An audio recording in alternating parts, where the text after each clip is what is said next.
In this tutorial, I'm going to show you how to make a nice, neat, and clean color change mid-row when you are working in single crochet. It's a super easy technique that will come in handy in many different projects, so let's go ahead and get started.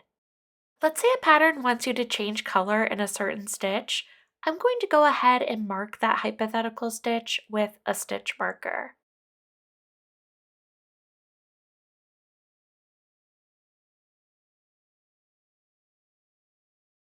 Our color change is actually going to occur one stitch before we want our color change to happen. So we're going to crochet across until we have one stitch left unworked before our marked stitch or the stitch we want to change color in.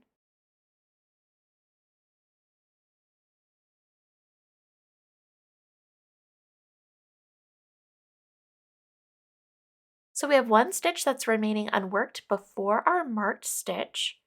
We're now going to go into that last stitch before our color change, and we're going to start it, but we're not going to finish it. So insert your hook into that stitch and draw up a loop. Drop your current color, and we're now going to grab our new color.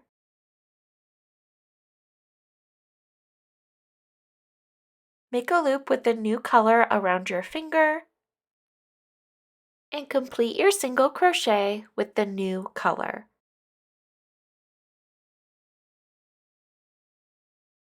We can now remove our stitch marker, and in this first stitch with our new color, I like to make sure that I crochet over my new and old tail.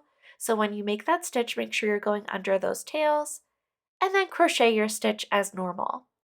And as you crochet this first stitch and you're going over those tails, make sure you hold your tails towards the back of the work.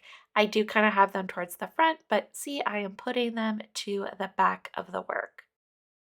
If you're not going to be working with that old color for a while, you can go ahead and clip that tail.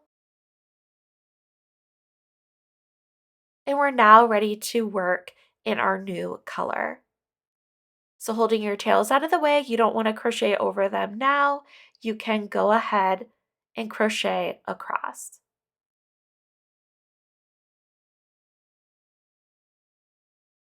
And that's how you change colors mid-row when you're single crocheting.